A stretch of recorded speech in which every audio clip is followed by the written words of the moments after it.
हरियाणा में किसका पलड़ा भारी? 2024 में किसकी है मजबूत दावेदारी? हरियाणा के 2024 के विधानसभा चुनाव में किस पार्टी का दबदबा है और कौन सी पार्टी पिछड़ती दिखाई दे रही है? विश्लेषण से पहले द विश्व प्रेम न्यूज और हरियाणा न्यूज फ्लैश को फेसबुक पर फॉलो करें। मैं अंजना द विश्व प्रेम न्यूज और हरियाणा न्यूज फ्लैश से। तो चलिए बढ़ते हैं आज की खास खबर की ओर।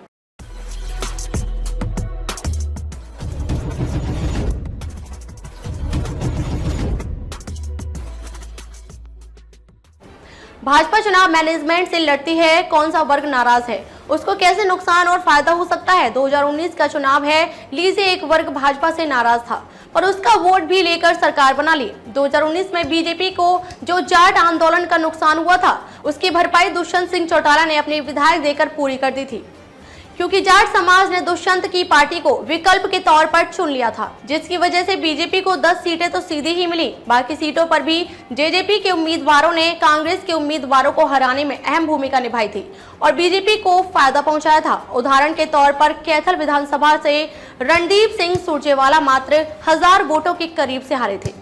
हराने वाली भी जजपा थी। जजपा के उम्मीदवार रामफल मलिक लगभग 6358 वोट लिए थे। कैथल का चुनाव भी एक वर्ग और 35 वर्ग का हुआ था, तो ऐसे में एक वर्ग का वोट बंटने के कारण रणदीप सुरजेवाला हार गया था। कांग्रेस उम्मीदवार अशोक अरोड़ा भी लगभग 575 वोटों से हारे थे और जजपा वहां भी लगभग 2000 वोट ले गई थी। और अब समझा जा सकता है कि जजपा ने कांग्रेस को कैसे रोका था। ऐसे ही बहुत सी सीटें थी जिन पर कांग्रेस जजपा के वोट काटू उम्मीदवारों की वजह से हारी थी। 2019 के चुनाव पर अगर नजर डालें तो 2019 में चुनाव से पूर्व बीजेपी ने काफी भर्तियां करके खर्च कर डी ग्रुप जैसी बड़ी भर्ती करके युवाओं को मोहने का काम किया था, जिसके बदबूते पर सरकार बनी। पर अब की बार बेरोजगारी में नंबर 1 हरियाणा है। 2019 में तो हरियाणा में भाजपा जजपा और कांग्रेस के मध्य लड़ाई देखी गई थी, जिनमें से 40 सीटों पर भाजपा, 10 पर जजपा और 31 पर कांग्रेस और 1 पर इनेलो और कुछ अन्य साथी बाकी मार गए। पर वर्तमान हालात को देखते हुए, किसान नौजवान के नजरिए को समझते हुए अगर देखा जाए तो भाजपा और उनके सहयोगी जजपा के लिए 2024 की डगर आसान नहीं है। 2024 के सियासी समीकरणों पर 2024 में मामला साफ नजर आ रहा है।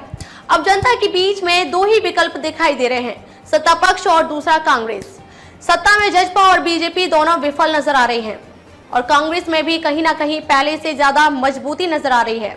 अब लोगों के पास 2 ही विकल्प हैं, एक भाजपा तो दूसरा कांग्रेस। आमने सामने की टक्कर नजर आ रही है। हरियाणा प्रदेश किसान, मजदूर और नौजवान वर्तमान सरकार से दुखी हैं।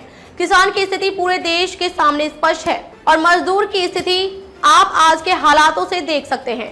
आप अंदाजा लगा सकते हैं कि प्रदेश में वर्तमान सरकार से कोई भी वर्ग सुखी नहीं है। शिक्षा और स्वास्थ्य में पिछड़ता हरियाणा, सरकारी स्कूलों को मर्ज करता हरियाणा, कभी देश में कानून व्यवस्था में नंबर 1 कहे जाने वाले हरियाणा प्रदेश के वर्तमान हालात यह हैं कि जैसे ही सुबह आप अखबार खोलते हैं तो आपको अलग अलग जिलों में गैंगवार, गोलीबारी, चाकू तलवारों और हथियारों की खबरें नजर आएंगी, जिससे आम आदमी के मन में खौफ पैदा हो गया है।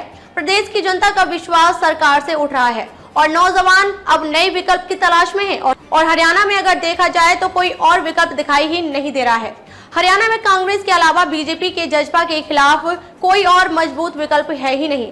इसलिए स्पष्ट कहा जा सकता है कि 2024 में कांग्रेस के लिए सत्ता में पहुंचना कोई बड़ी बात नहीं है, बशर्ते कांग्रेस को अपने अंदर कुछ जरूरी बदलाव की जरूरत है। संगठन निर्माण के साथ ही गुटबाजी छोड़ एक मंच पर आना होगा। वहीं छात्रों में पकड़ बनाने में भी कांग्रेस पीछे है। कांग्रेस को मजबूत छात्र नेताओं को विश्वविद्यालयों, महाविद्यालयों में मजबूती से उतारना चाहिए और छात्रों को पार्टी से जोड़ना चाहिए। अगर कांग्रेस अपने आप में कुछ बदलाव कर लेती है तो हरियाणा की जनता स्वीकार करने के लिए तैयार बैठी है, पर जो जरूरी बदलाव है वह कांग्रेस के लिए जरूरी है, अन्यथा वही ढाक के 3 पात की स्थिति बनी रहेगी और भाजपा जजपा मिलकर फिर से हरियाणा के युवाओं को गुमराह करने में सफल हो जाएंगे, क्योंकि लोकतंत्र में जो जनता के पास है वही खास है। ऐसे में अब देखना दिलचस्प रहेगा कि क्या कांग्रेस गुटबाजी छोड़ एक साथ आएंगे तो राह आसान बना जाएंगे। आपकी राय, हरियाणा में किसका पलड़ा भारी? 2024 में किसकी है मजबूत दावेदारी? देश और प्रदेश की खबरों के लिए द विश्व प्रेम न्यूज और हरियाणा न्यूज फ्लैश को शेयर और सब्सक्राइब करें। खबरों में अब तक के लिए बस इतना ही। फिर होगी आपसे मुलाकात कुछ ऐसे ही खास खबरों के साथ। तब तक के लिए नमस्कार और देखते रहिए द विश्व प्रेम न्यूज और हरियाणा न्यूज फ्लैश। खबरों में अब तक के लिए बस इतना ही। फिर होगी आपसे मुलाकात कुछ ऐसे ही खास खबरों के साथ। तब तक के लिए नमस्कार और देखते रहिए द विश्व प्रेम न्यूज और हरियाणा न्यूज फ्लैश।